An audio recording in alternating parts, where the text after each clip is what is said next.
नमस्कार प्यारे मित्रों, दोस्तों। जैसा कि आपको पता है, पब्सो प्री स्टडी यूट्यूब चैनल के माध्यम से फौजी बाबा समाज सेवा संस्थान पिया द्वारा आपको क्लास उपलब्ध करवाई जा रही है। तो इसी कड़ी में मैं आज नई क्लास के साथ जिस तरह से हम हिंदी का सिलेबस पढ़ रहे थे, उसमें हमने स्वरों का वर्गीकरण पढ़ लिया था। तो स्वरों का वर्गीकरण पढ़ने के बाद जो हमारा वो टॉपिक बचा हुआ है, आइए मित्रों उस पर हम चर्चा कर लेते हैं।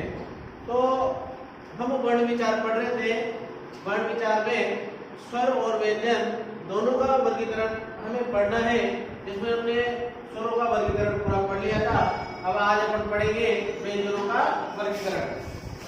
प्यारे बच्चों, मैंने आपको ये पहले ही बता दिया था कि स्वर किसे कहते हैं और व्यंजन किसे कहते हैं। दोनों में डिफरेंस क्या होता है, दोनों में अंतर क्या होता है, सीधा सीधा अंतर मैंने आपको बता दिया था कि स्वर तो वे ध्वनियां होती हैं जिन्हें हम स्वतंत्र रूप से उच्चारित कर सकते हैं, यानी जिन्हें बोलने में किसी भी अन्य वर्ण की सहायता नहीं लेनी पड़ती है, उन्हें स्वर कहा जाता है। इसी के साथ व्यंजन ऐसी ध्वनियां हैं जिन्हें हम केवल और केवल स्वर के साथ ही बोल सकते हैं, इन्हें हम स्वर के बिना नहीं बोल सकते। इसीलिए व्यंजन की परिभाषा यह है कि वे ध्वनियां जिनका उच्चारण स्वरों की सहायता से ही किया जा सकता है, उन्हें हम व्यंजन कहते हैं। जैसा कि मैं पहले आपको बता चुका हूँ कि हिंदी भाषा में मूल व्यंजनों की संख्या कितनी है? 33 है। तो प्यारे मित्रों, आज हम अपना टॉपिक स्टार्ट करते हैं। हम बात कर रहे हैं व्यंजन की। तो सबसे पहले आप व्यंजन को समझ लें कि व्यंजन होता क्या है। तो व्यंजन एक ऐसी ध्वनि है जिसका उच्चारण स्वर के बिना नहीं किया जा सकता, अर्थात यूं समझ सकते हैं कि स्वर के बिना व्यंजन कुछ भी नहीं है।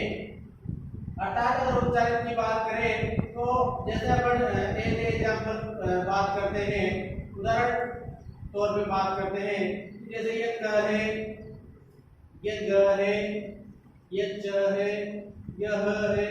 इस तरह से प्रत्येक जो व्यंजन होता है उसको हम पढ़ते हैं।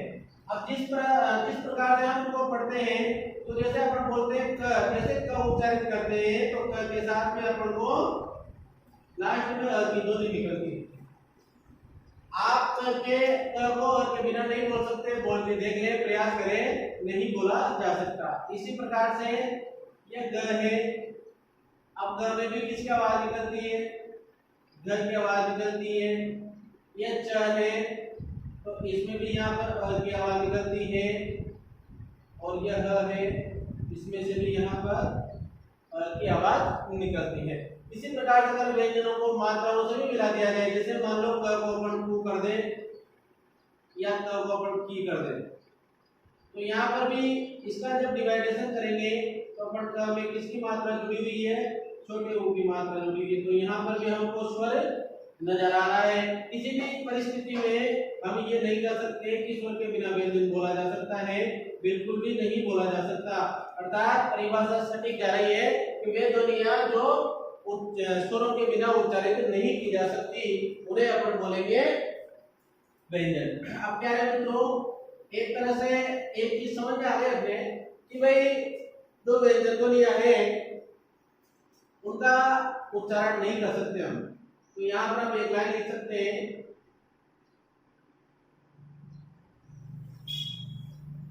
शुद्ध व्यंजनों का बोले कि व्यंजनों का शुद्ध उच्चारण नहीं किया जा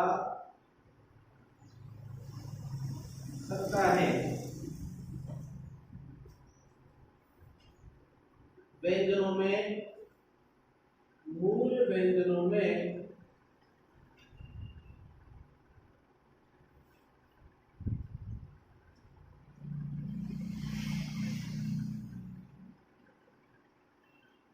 व्यंजनों का शुद्ध उच्चारण नहीं किया जा सकता।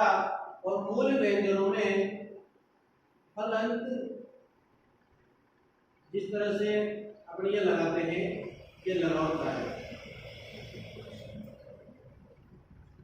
तो प्यारे मित्रों, समझ में आ गया होगी कि व्यंजन वास्तव में होता क्या है। नॉर्मल रूप से वह ध्वनि जो स्वर के बिना नहीं बोले जा सकते, कॉमन रूप से आप ये याद रख सकते हैं।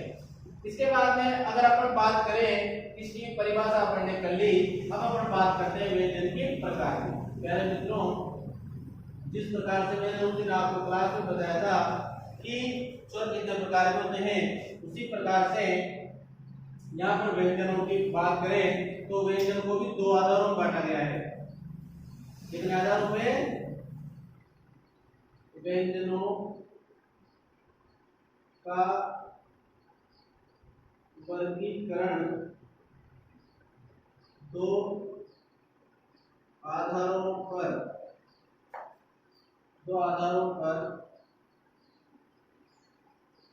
किया गया है। अब वो दो आधार कौन कौन से हैं उनको भी अपन देख लेते हैं। तो पहले नंबर पे तो होता है उच्चारण स्थलों के आधार पर। उच्चारण स्थलों के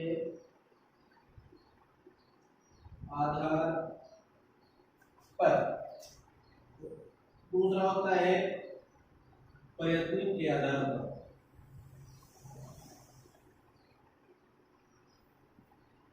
प्रयत्न के आधार पर। अब प्यारे मित्रों, समझने वाली बात है कि अपन बात करेंगे पहले नंबर पे बात करेंगे अपन उच्चारण स्थलों के आधार पर।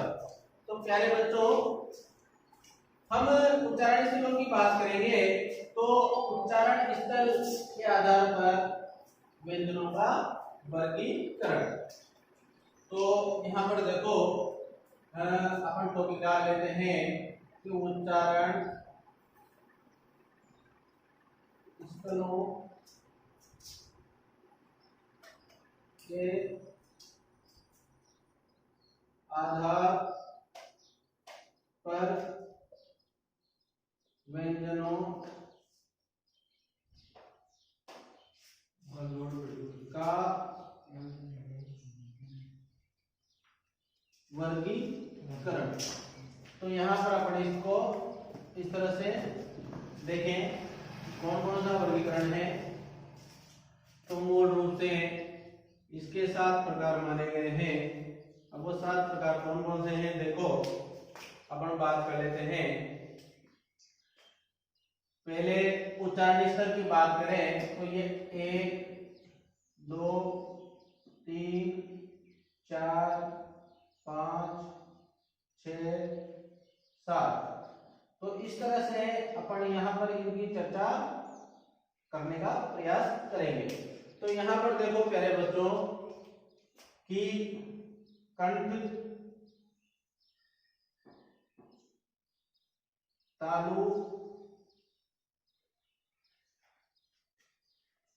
या पर डायरेक्ट ऐसे लिख सकते हैं कंठ, तालु, मूर्धा,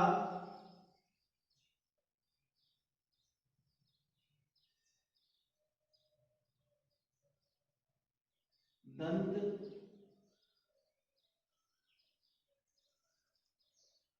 ओष्ठ,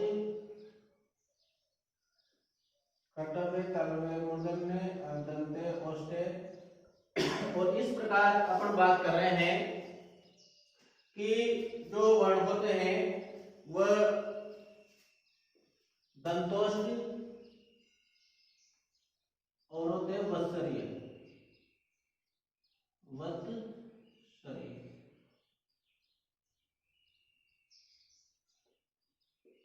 इस प्रकार से अपन इनका डिवाइडेशन करेंगे। अब अपन बात कर रहे हैं कंठे वर्णों की। तो पहले मित्रों, अपन यहाँ एक चर्चा कर रहे हैं। तो इससे पहले अपन एक यहाँ पर छोटा वर्गीकरण करने का प्रयास करेंगे। कि किस तरह से इसको समझे। वहां पर अपन सारणी बनाएंगे, सारणी को किस तरह से अपन फिलअप करेंगे, इसके लिए अपन को इन पूरे वर्णों को पढ़ना जरूरी है। प्रत्येक प्रकार को अपन पढ़ने का प्रयास करेंगे, फिर उसको सारणी में फिलअप करने का प्रयास करेंगे। अब पहले नंबर पे जो अपना आ रहा है, क्या आता है, कंठे वर्ण। कौन सा आता है, कंठे वर्ण। तो प्यारे बच्चों, कंठे वर्ण, कंठे वर्ण की अगर अपन बात करें तो इसकी परिभाषा होती है जिन वर्णों का उच्चारण, जिन वर्णों का उच्चारण, जिन वर्णों का उच्चारण कंठ की सहायता से, कंठ की सहायता से किया जाता है, उन्हें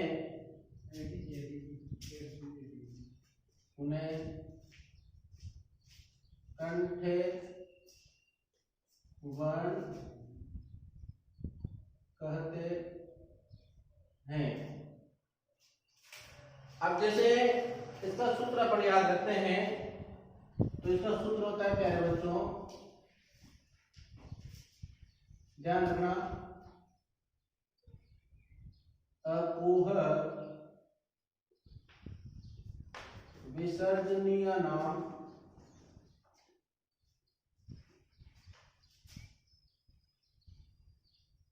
अकुह विसर्जनीय नाम कंठ है।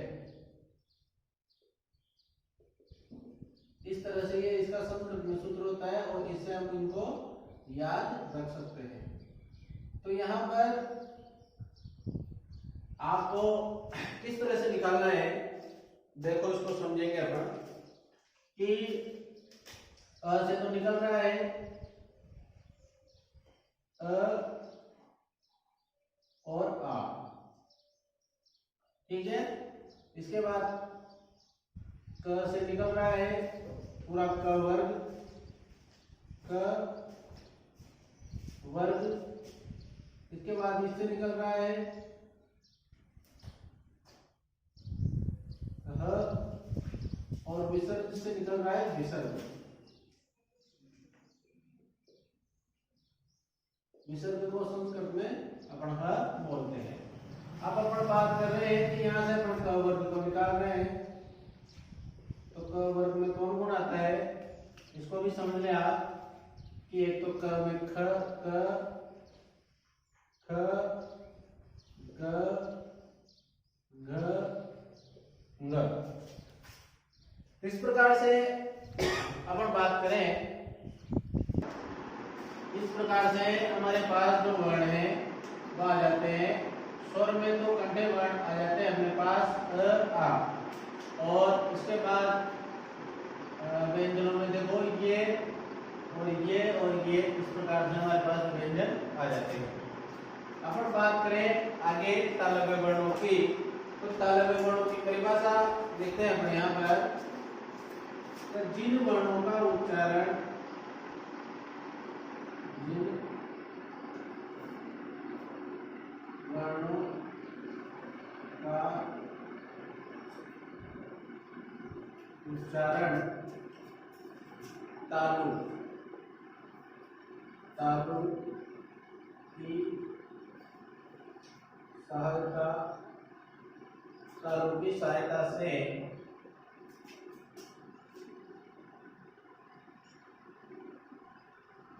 किया जाता है, उन्हें तालव्य वर्ण कहते हैं। अब यहाँ पर इसका सूत्र देखते हैं अपन कि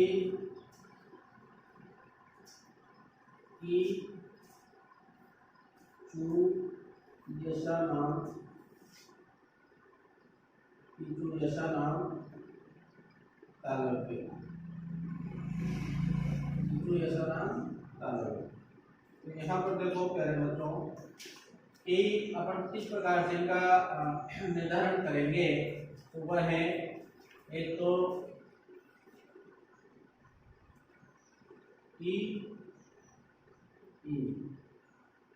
उसके बाद में यहाँ पर आ जाता है अपने पूरा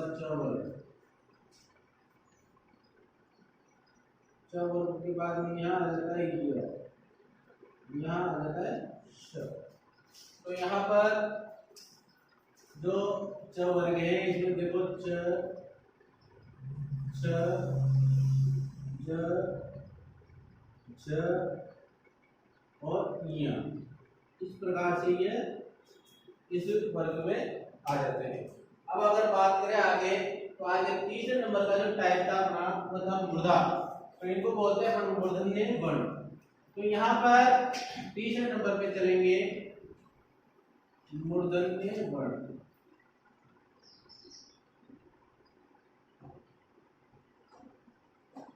मूर्धन्य वर्णों की बात करें तो इनकी परिभाषा किस प्रकार से बनती है कि जिन वर्णों का उच्चारण करते समय, जिन वर्णों का उच्चारण करते समय जीवा का अग्रभाग, जीवा का अग्रभाग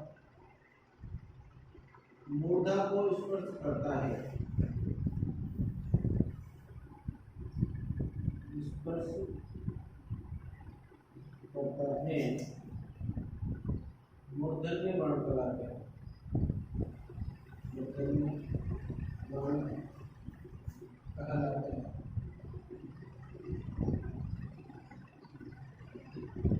देखो इनका सूत्र किस तरह से अपन को लिख सकते हैं, तो इनका सूत्र है ऋतुस्थानाम मूर्धा। इनका सूत्र है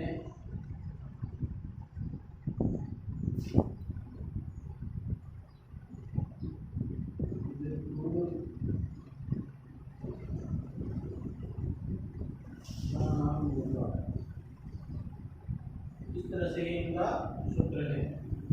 तो अपन इनका डिवाइडेशन करते हैं। देखो इनको इसके अंदर एक आ जाता है डी, उसके बाद में जाता है वर्ग, उसके बाद में जाता है अपने पास और उसके बाद आता है सत्व। इस तरह से अपन ये डिसाइड कर सकते हैं। इसके बाद में यहाँ पर इसका द, ध, द, ध, ण, इस प्रकार से पांच वर्ग में होते हैं। इसके बाद बात करें अपन दंत्य वर्णों की, तो दंत्य वर्ण प्यारे बच्चों देखो चौथे नंबर पे दंत्य वर्ण। इनकी परिभाषा देखो कि जिन वर्णों का उच्चारण करते समय, जिन वर्णों का उच्चारण करते समय जीवा का अग्रभाग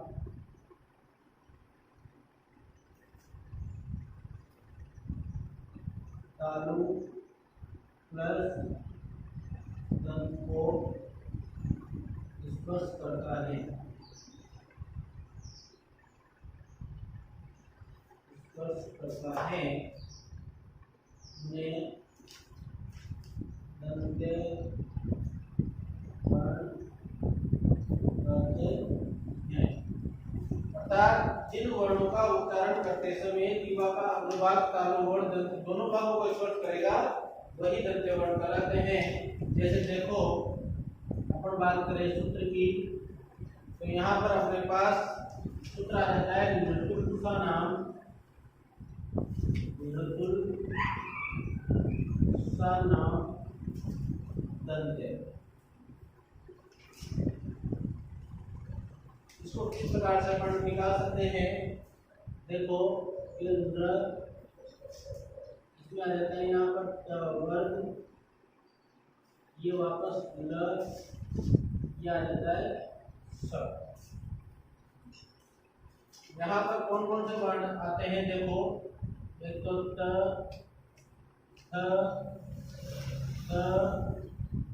ध और न, त, थ, द, न, इस तरह से यहाँ पर ये वर्ण आ जाते हैं।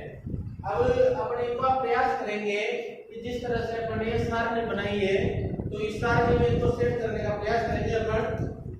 देखो जैसे कि सारणी बनाएंगे, तो यहाँ पर इस तरह से अपन इसका डिवाइडेशन करेंगे। पहले तो डिवाइडेशन इस तरह से करना है, देखो कि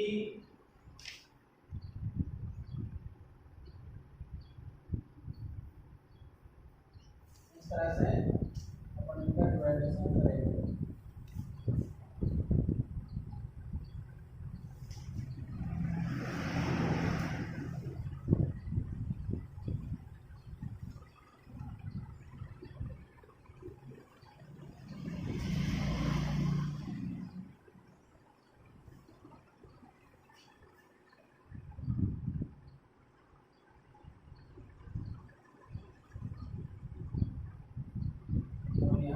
इस तरह से अपन इनको डिवाइडेशन करेंगे। अब पहले बच्चों यहाँ पर जिस तरह से अपन डिवाइडेशन कर रहे हैं, तो यहाँ पर तो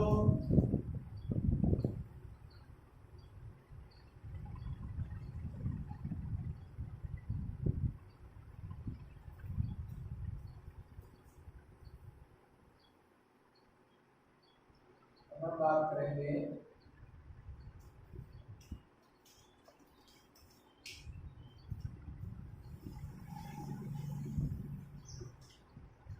यहाँ तो पढ़ेंगे क्रम संख्या, यहाँ पर स्थान में आपको इस तरह से बनानी है। देखो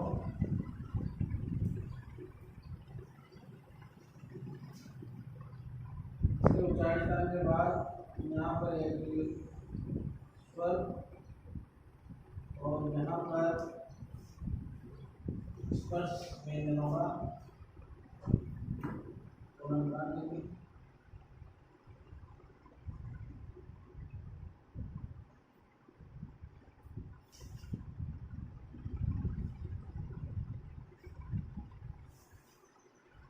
इस तरह से हम यहाँ पर एक कॉलम बनाएंगे और एक यहाँ पर अपन अंतस्थ का भी बना देंगे, और अंतस्थ के बाद एक जो लास्ट में बचेगा वो उसको का बचेगा, ये उसको वन या अंतस्थ वन, और तो यहाँ पर आप ले लेना चाहेंगे तो हम ये भी यहाँ पर लेंगे, ले सकते हैं। तो इस प्रकार से ये सारे अपने निश्चित हो गए हैं। अब देखो जैसा कि सारे में आपको चीजें कन्फर्म हो रही है, क्या क्या करना है अपन को। देखो यहाँ से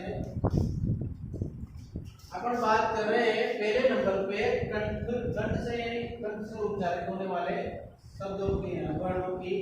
कंठ से उच्चारित होने वाले जो वर्ण है यहाँ पर स्वर व्यंजन सबको मिलाएंगे अपन, ताकि अपन को यहाँ पर सारी चीज क्लियर हो जाएगी।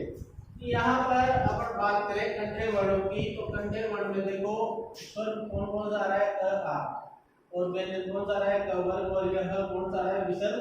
यहाँ पर स्थिति बना रहा है। तो अपन बात करें किस किस तरह से अपन यहाँ पर ये लिख सकते हैं। यहाँ पर ये चार अपन ने टाइप लिए, चारों को लिखते हैं अपन। तो ये स्वर तो कौन कौन से आ जाएंगे? स्वर आ जाएंगे अपने पास अ आ, एक तो अ और आ। इस तरह से यहाँ पर भरेंगे।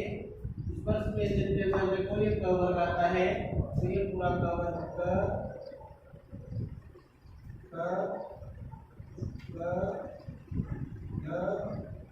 और ग। ठीक है। यहाँ पर जो उसको वर्ण के अंदर क्या आता है ह, और ये अंतर खाली रहेगा और ये भी इस तरह से खाली रह जाएगा। विसर्ग एक वर्ण नहीं है इसलिए उसको नहीं लिया जाता है। अब इसके बाद में आगे अपन बात करें, चर्चा करें, तो अपन तालव्य वर्णों की बात करें। तो तालव्य वर्ण देखो ई च वर्ग में च छ ज झ य, और यहाँ पर अंतस्थ वर्ण है य, दर नहीं है और ये नहीं है। इसके बाद में मूर्धन्य वर्णों की बात करें तो इसमें आ जाता है री, तो ये स्वर के अंदर तो आ जाएगा री, और इधर आ जाता है ट वर्ग,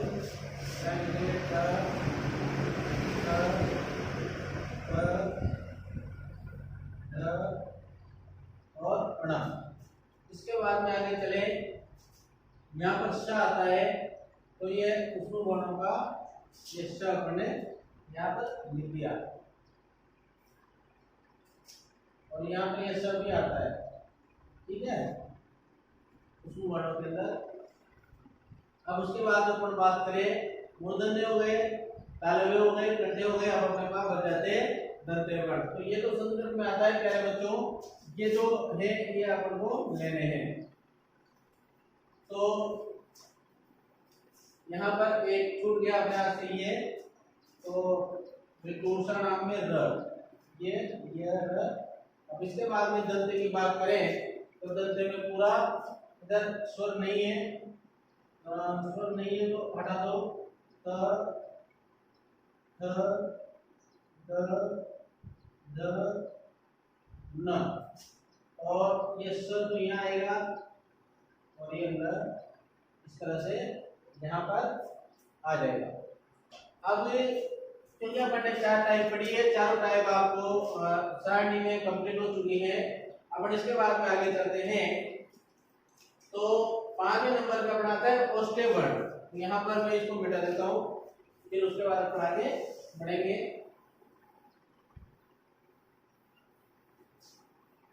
इनको नोट करें और अच्छी तरह से नोट बनाएं। यहाँ से आगे चलने के बाद हमारे पास आता है ओष्ठ्य वर्ण। 5वें नंबर पे अपना आ जाता है ओष्ठ्य वर्ण। 5वें नंबर पे हम बात करेंगे ओष्ठ्य वर्ण।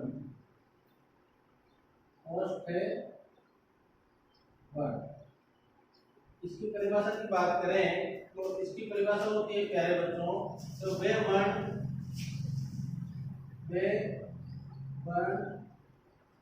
जिनका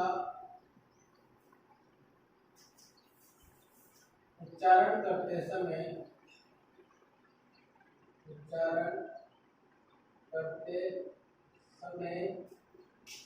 होंठ आपस में चिपक जाते हैं,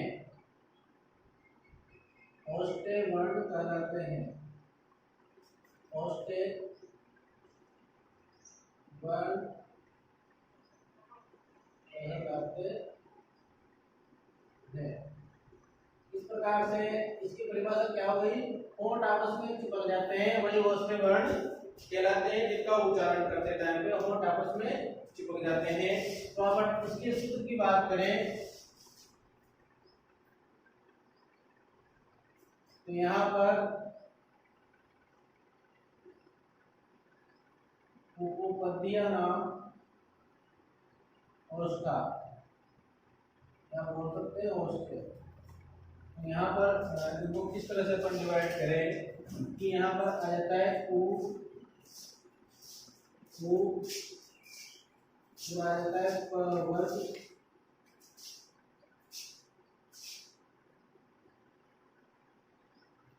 यहाँ पर प वर्ग में कौन कौन आता है देखो, प फ ब भ और इस तरह से आ जाता है हमारे पास म। अब इसके बाद में जो छठे नंबर पे अपना टाइप है वो आ जाता है दंतोष्ठ। तो यहाँ पर इसका भी देखो अपन टाइप निर्धारित कर देते हैं कि ये दंतोष्ठ, इसकी परिभाषा लिखते हैं अपन, जिन वर्णों का उच्चारण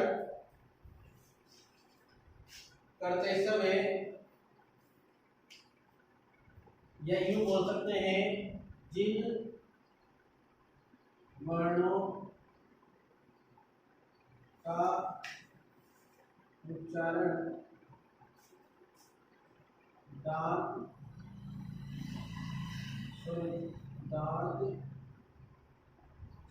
व ओष्ठ की सहायता से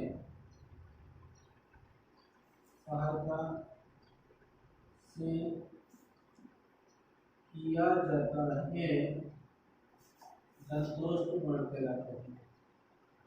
दंतोष्ठ वर्ण कहलाते हैं। जैसे सूत्र की बात करें अपन तो शॉर्ट में याद रखेंगे, बकारस्य दंतोष्ठम, बकारस्य दंतोष्ठम, इस तरह से इसको याद रखेंगे। इसकी मात्रा ये है कि वर्ण है ब। इसके बाद अगले टाइप की बात करें अपन, अपने पास आ जाते हैं वत्सर्य व्यंजन। वत्सर्य की बात करें अगर अपन, जो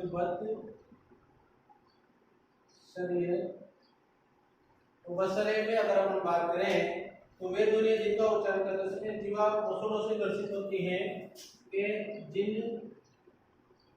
वर्णों का उच्चारण करते समय जीवा मसूड़ों से दर्शित होती है, मसूड़ों से दर्शित होती है, वत्सर्य व्यंजन कहलाते हैं। वत्सर्य वर्ण बोल सकते हैं या व्यंजन कहलाते हैं।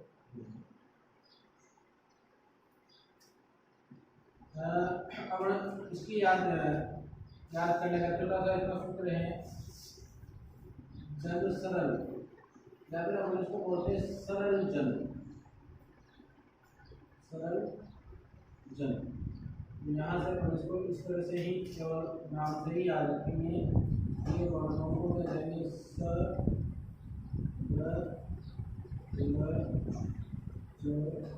और ना। तो इस तरह से हम आगे इस सराहनी को बढ़ाने का प्रयास करते हैं। देखो ओष्ठ वर्णों की बात कर रहे थे अपन, तो ओष्ठ वर्ण में यहाँ पर आ गए अपन, तो यहाँ पर आ जाएगा उ और उ। वर्ग की बात करें तो पूरा प वर्ग आ जाएगा, प क ब भ और म। इसके बाद यहाँ से आगे चलते हैं अपन, जैसे दंतोष्ठ की बात करें अपन तो दंतोष्ठ में एकमात्र वर्ण आता है, ये इसके अंदर आएगा अंतस्थ में, ठीक है। तो यहाँ पर ये डेश हो जाएगा, ये भी डेश हो जाएगा और ये भी डेश हो जाएगा, ये भी डेश हो जाएगा। अब वत्सर्य की बात करें तो पूरे पूरे व्यंजन वर्ण कहलाते हैं, तो इसलिए व्यंजन में आएंगे। तो व्यंजन में लिख दो इनको, वत्सर्य यहाँ भी नहीं आएंगे, यहाँ भी सॉरी यहाँ इनमें भी नहीं आएंगे, केवल यहाँ आएंगे। तो इसकी परिभाषा के या फिर स्टेप बाय स्टेप लिखे कैसे भी लिख सकते हैं आप, ज न स ज, इस तरह से आप इनको लिख सकते हो। तो इस तरह से अपनी ये उच्चारण स्तरों की जो सारणी है इसको आप याद करने का प्रयास करें और इस तरह से इसको सेट करने का प्रयास करें। अब एक चीज देखते हैं कि ये निर्तुल उच्चारण हम जो चौथे नंबर वाला था, तो इसमें एक अक्षर आया था ये वाला रद्द, ये संस्कृत में चलता है, लेकिन अगर इसका डिवाइडेशन करें अपन तो ये यहाँ पर अन्य कैटेगरी अपन को बता सकता है। तो इस तरह से अपन को ध्यान रख सकते हैं। अब प्यारे बच्चों, किस तरह से अपन आगे बढ़े, आगे भी अपना एक प्रयत्न ज्यादा है, तो ये छोटा सा एक दो चीज और है, इसकी बात करते हैं। तो यहाँ पर मोस्ट इम्पोर्टेंट चीजें अपन पढ़ेंगे, तो इसके लिए 4-3 लाइन ध्यान रखनी है आपको कि कंठे ध्वनियों को कोमल तालु भी कहा जाता है। ध्यान रखें, ये बहुत बार प्रश्न आ जाता है कि कंठे ध्वनियां कौन सी है, तो कोमल तालु ऑप्शन में रहता है। दूसरे नंबर पे है तालव्य ध्वनियों को कठोर तालु भी कहा जाता है, तालव्य को कठोर तालु, ध्यान रखें। इसके बाद विसर्ग को काकल्य ध्वनि भी कहा जाता है, ये भी ध्यान रखना है आपको। इसके बाद अपन बात करें तो अगर अपन हिंदी वर्णमाला की बात करें व्यंजनों के अकॉर्डिंग, तो 2 प्रकार ऐसे हैं जो मानक रूप से नॉर्मली सीधे सीधे ही भाषा में प्रवेश कर गए हैं। वो कौन कौन से, देखो अपन थोड़ा सा यहाँ से आगे बढ़ने का प्रयास करेंगे, तो वह 2 प्रकार हैं। तो कौन कौन से देखो, अपन बात करें तो एक चीज लिखेंगे अपन यहाँ, निम्नलिखित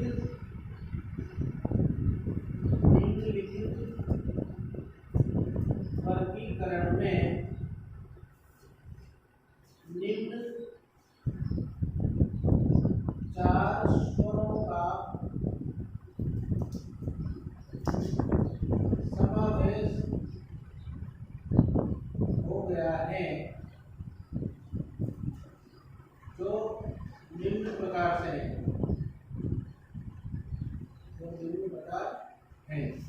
अब ये 2 चीजें हैं, एक तो कंठ तालु, एक कंठोष्ठ। तो अपन बात करें पहले नंबर पे,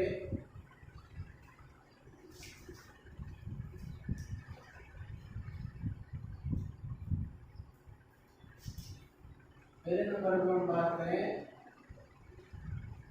कंठ तालु।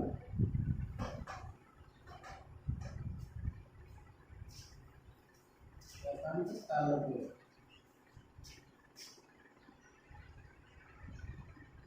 की परिभाषा लिखेंगे कि वे ध्वनियां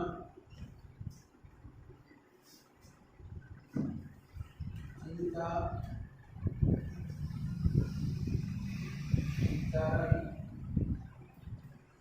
कंठ तथा तालु की सहायता से किया जाता है, में कंठ तालु कहा जाता है।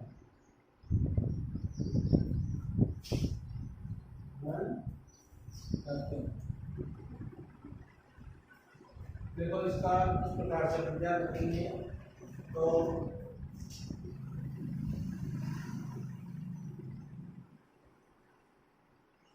ध्यान रखना है इसका, ये देखो कंठ तालु।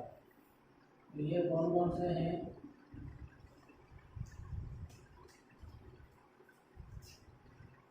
तो है ए और आई। इस प्रकार से दूसरा भी पढ़िए, याद रखें। दूसरा है कंठोष्ठ।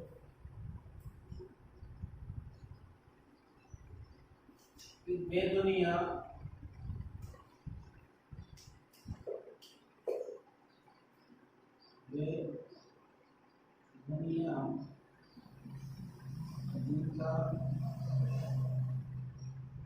उच्चारण कंठ तथा ओष्ठ की सहायता से किया जाता है, उन्हें कंठोष्ठ कहते हैं। कंठोष्ठ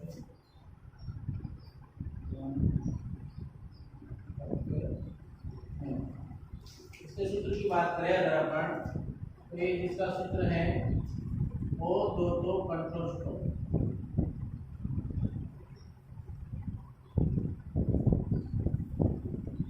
इस तरह से ध्यान रखेंगे कौन कौन से हैं। एक तो O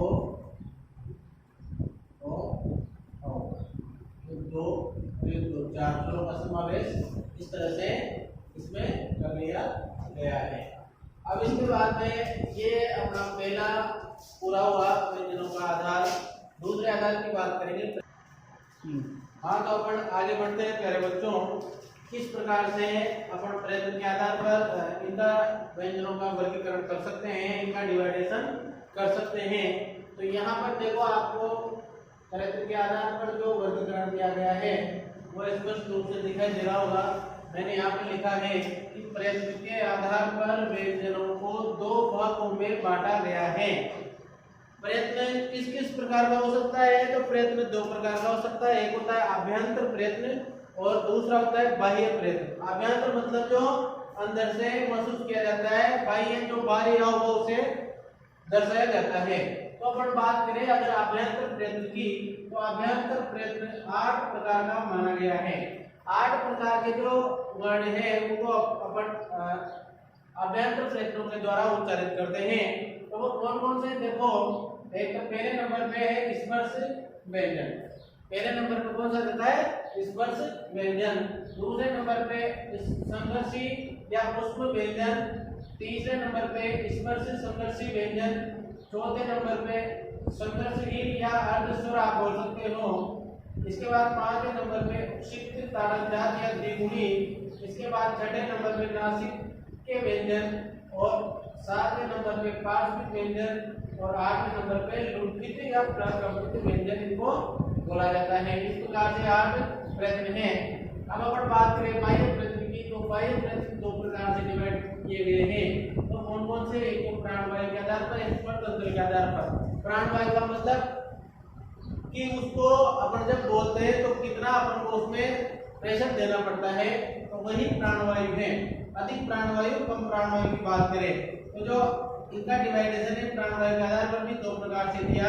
एक तो अल्प प्राण वर्ण, एक महाप्राण वर्ण। अल्प प्राण जो कम प्राणवायु के आधार पर बोले जा सकते हैं और महाप्राण जिनको बोले में अधिक प्राणवायु की जरूरत पड़ती है। इसके बाद घोष और सघोष या घोष वर्णों की बात कर तंत्रियों के आधार पर। इसके बाद आगे बढ़ते हैं प्यारे बच्चों, अपन बात कर रहे हैं आभ्यंतर प्रयत्नों की। तो आभ्यंतर प्रयत्न के 8 भेद होते हैं, जैसा कि आपको ऊपर बोर्ड पे दिखाई दे रहे हैं। इनको आप ढंग से पढ़ ले, समझ ले, डायग्राम बना के, और इनकी परिभाषा देखो अपन यहाँ से शुरू करते हैं। आभ्यंतर प्रयत्न के 8 भेद माने गए हैं।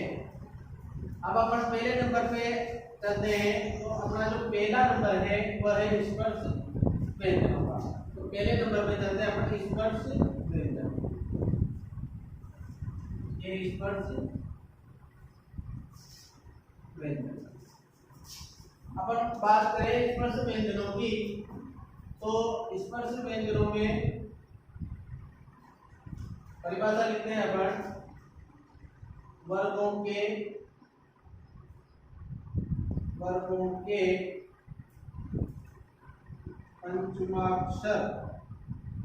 पंचमाक्षर को छोड़कर सभी वर्ण स्पर्श वर्ण कहलाते हैं। स्पर्श वर्ण कहलाते हैं। अब इसकी बात करें आगे अपन, तो वर्ग 5 माने गए हैं। वर्ग 5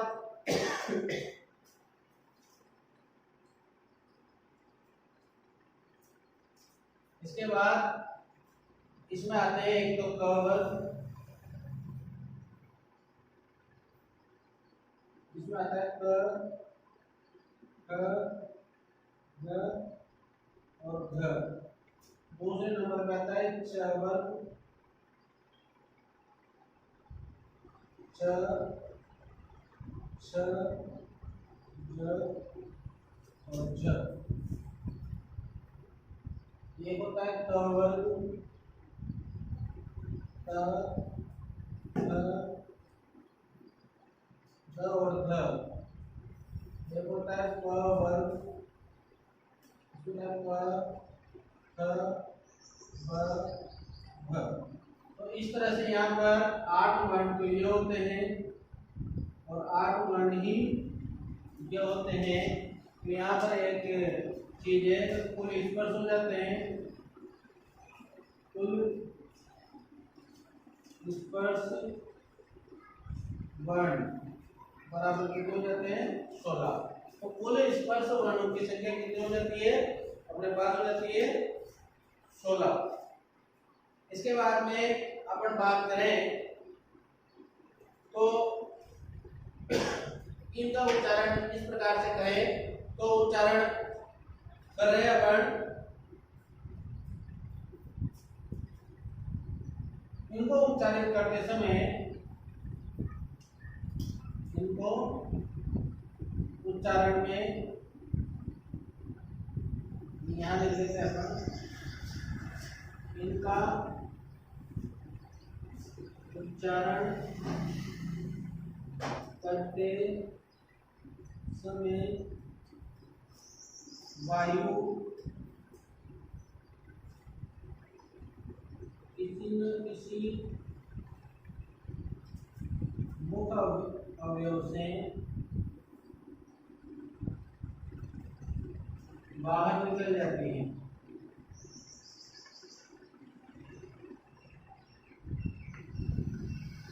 इसका उच्चारण करते समय वायु किसी न किसी भाग से स्पर्श करके बाहर निकल जाती है, उन्हें ही अपन कहते हैं स्पर्श व्यंजन। तो वैसे तो अगर अपन बात करें तो स्पर्श व्यंजन क से लेके म तक कुल 25 होते हैं। कितने होते हैं? कुल 25 होते हैं, लेकिन इनको मुख्य रूप से 16 ही माना गया है। इसमें एक तो च वर्ग को, एक तो च वर्ग को और एक पंचम अक्षर को, पंचम वर्णों को स्थान नहीं दिया गया है, इसीलिए स्पर्श व्यंजनों की संख्या कितनी मानी गई है? स्पर्श व्यंजनों की संख्या मानी गई है 16 वर्तमान की स्थिति के आधार पर। इसके बाद में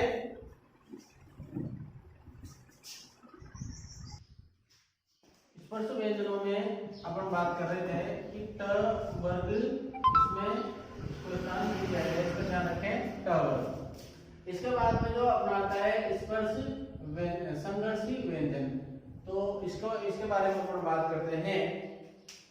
जिन व्यंजनों का उच्चारण करते समय, यहाँ पर लिखते हैं अपन, जिन व्यंजनों का उच्चारण करते समय वायु रगड़ खाकर बाहर निकलती है,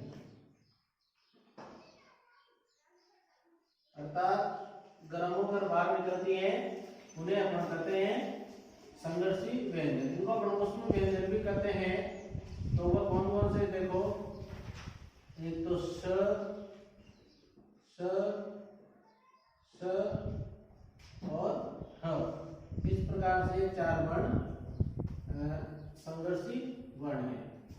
इसके बाद अगर आप आगे बात करें अपन, तो अपने पास आते हैं स्पर्श संघर्षी व्यंजन। तो स्पर्श संघर्षी व्यंजन की बात करें तो जिन वर्णों का उच्चारण करते समय, जिन वर्णों का उच्चारण करते समय वायु रगड़ खाकर स्पर्श करते हुए निकलती है, स्पर्श करते हुए बाहर निकलती हैं उन्हें अपन स्पर्श संघर्षी व्यंजन कह सकते हैं। इनके अगर उदाहरण की बात करें अपन तो इनका उदाहरण च, छ, ज, झ, य। ये कितने वर्ण है? 5 वर्ण है। इसके बाद में अगर संघर्षशील वर्णों की बात करें, अर्धस्वर भी इनको कहा गया है, तो इनकी बात करें तो जिन वर्णों का उच्चारण करते समय या जिन व्यंजनों को बोल दो आप, तो जिन व्यंजनों का उच्चारण करते समय वायु मुख के किसी भी अवयव को या अंग को स्पर्श नहीं करती है,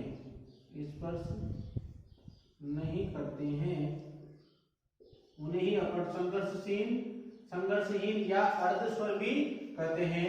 अगर अपन इसके उदाहरण की बात करें तो ये और व, ये जो 2 वर्ण हैं ये संघर्षहीन वर्ण कहलाते हैं।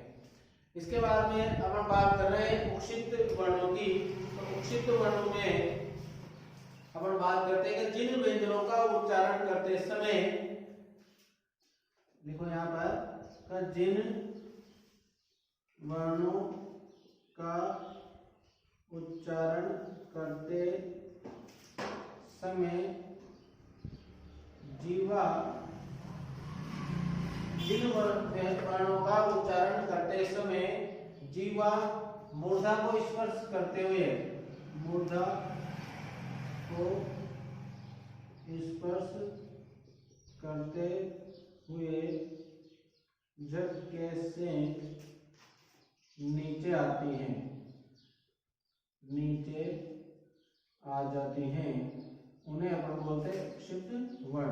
तो उक्षिप्त वर्णों की बात करें अगर अपन, तो इनको द्विगुणी या ताड़नजात भी कहा जाता है। क्या कहा जाता है? द्विगुणी या ताड़नजात भी इनको कहा जाता है। और ये जो 2 वर्ण हैं ड और ये ढ, इस प्रकार से कितने वर्ण हो गए? ये 2 वर्ण हो गए। अगर नासिक वर्णों की बात करें अपन, तो नासिक वर्ण किसे कहते हैं? देखो, जिन ध्वनियों का उच्चारण करते समय, जिन ध्वनियों का उच्चारण करते समय जीवा, जिन ध्वनियों का उच्चारण करते समय जीवा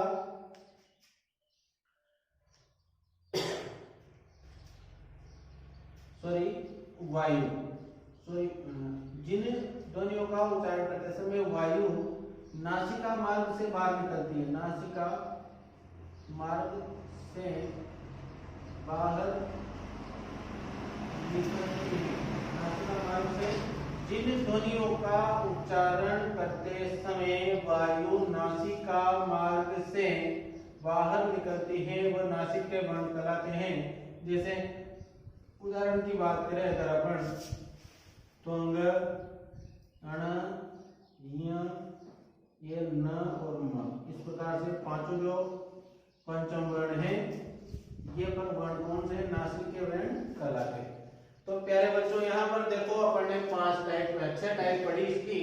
तो यहाँ पर 6 टाइप की अगर अपन बात करें तो स्पर्श व्यंजन कौन से होते हैं? जो इनको बोलते समय वायु किसी न किसी बात को स्पर्श करते हुए या बिना स्पर्श करे हुए बाहर निकल जाती है, वही है स्पर्श व्यंजन। स्पर्श व्यंजन मुख्यतः 25 होते हैं, मैंने बताया था आपको। इसमें ट वर्ग और पंचम को शामिल नहीं करे। आजकल की बात करें तो हमारी परिभाषा में आजकल 14-16 ही स्पर्श वर्ण माने गए हैं। अगर अपन दूसरे नंबर पे बात करेंगे संघर्ष स्पर्श की, तो जिन वर्णों का उच्चारण करते समय वायु रगड़ खाकर बाहर निकलती है वही संघर्ष स्पर्श व्यंजन, संघर्ष व्यंजन कहलाते हैं। जैसे स, श, श और ह 4 वर्ण माने गए हैं। स्पर्श संघर्ष की बात करें तो जिन वर्णों का उच्चारण करते समय वायु रगड़ खाकर स्पर्श करते हुए बाहर निकलती है वही स्पर्श संघर्षी व्यंजन है। 5 वर्ण माने गए। 4 वर्ग के संपूर्ण वर्णों को स्पर्श संघर्षी माना गया है। इसके बाद में संघर्षहीन या अर्ध स्वर की बात की जाए तो जिन व्यंजनों का उच्चारण करते समय वायु मुख के किसी न किसी अवयव भाग या किसी भी भाग को स्पर्श नहीं करती है, वह है दो वर्ण य और व, ये दो वर्ण अर्ध स्वर कहलाते हैं।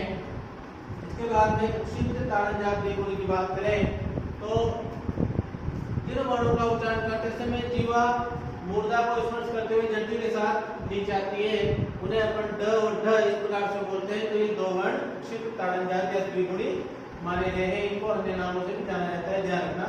नासिक के व्यंजन समस्त जो पंचम वर्ण है उनको अपन नासिक के व्यंजन कहते हैं, क्योंकि इनका उच्चारण करते समय वायु नासिका मार्ग से ही बाहर आती है, इसीलिए इनको नासिक के व्यंजन कहा जाता है। अब इसके बाद में दो टाइप बची है, आगे बढ़ लेते हैं। यहाँ से दो टाइप अपने पास कौन कौन सी बची है, देखो अपने पास एक बची है पार्श्विक व्यंजन और लास्ट में बची है लुंठित व्यंजन। तो यहाँ पर आगे बढ़ते हैं।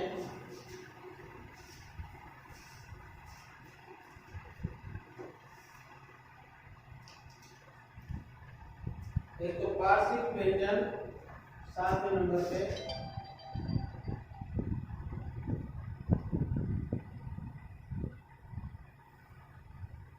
और लास्ट में नंबर पे आता है अपने पास लुंठित व्यंजन। इसके बाद अपन बात करें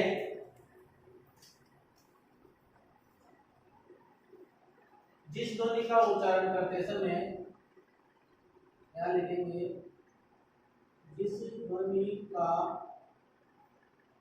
उच्चारण करते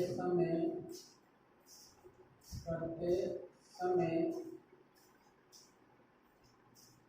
वायु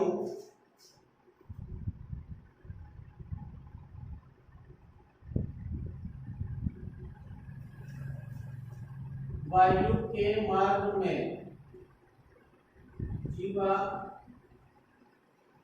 जीवा अवरोध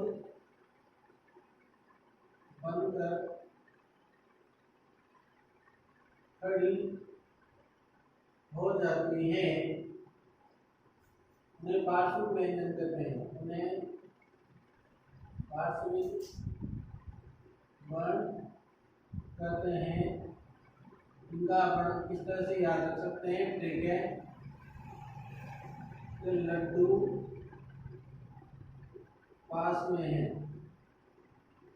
ध्यान रखें, लड्डू पास में, ल से तो बन जाएगा लुंठित वर्ण और पास से बन जाएगा क।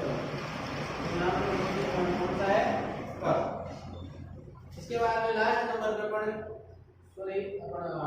लड्डू पास में है, तो यहाँ पर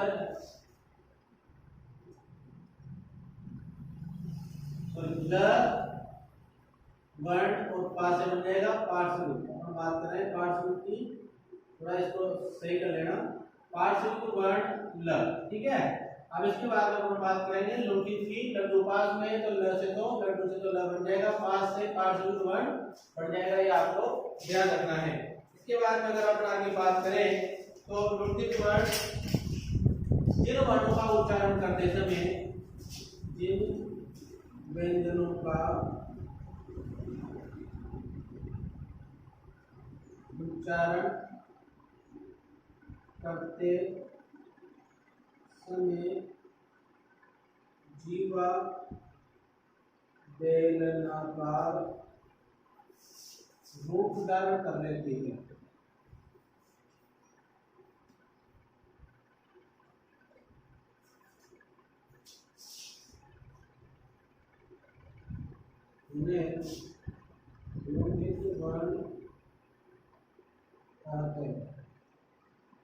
उदाहरण की बात करें अपन, लुटेरा, लू से तो बन जाएगा अपने लुंठित वर्ण और रा से बन जाएगा र, तो र लुंठित वर्ण कौन सा है, र। ध्यान रखना, पार्श्विक वर्ण कौन सा है, ल, और लुंठित वर्ण कौन सा है, र। बहुत सी बार प्रश्न एग्जाम में पूछा गया है। तो इस प्रकार से अपने ये अभ्यंतर प्रयत्न यहाँ पर खत्म होते हैं। दो प्रकार लास्ट में पार्श्विक के व्यंजन, पार्श्विक वर्ण कौन सा है, केवल ये ध्यान रखना है आपको, लड्डू पास में ट्रिक से ध्यान रखेंगे, पार्श्विक व्यंजन ल है। लुंठित वर्ण की बात करें तो लुटेरा से ध्यान रखेंगे, लुंठित वर्ण कौन सा है, र। इस प्रकार से वर्णमाला का ये जो टॉपिक है इसको अपन यही खत्म करने का प्रयास करेंगे, बाकी अगली क्लास में पढ़ाएंगे। इसी के साथ मैं आपसे निवेदन कर रहा हूँ कि अधिक से अधिक वीडियो को लाइक करें, सब्सक्राइब करें और अधिक से अधिक इस लिंक को अन्य साथियों को भेजकर अधिक से अधिक बच्चों को इसका लाभ पहुंचाने का प्रयास करें। धन्यवाद।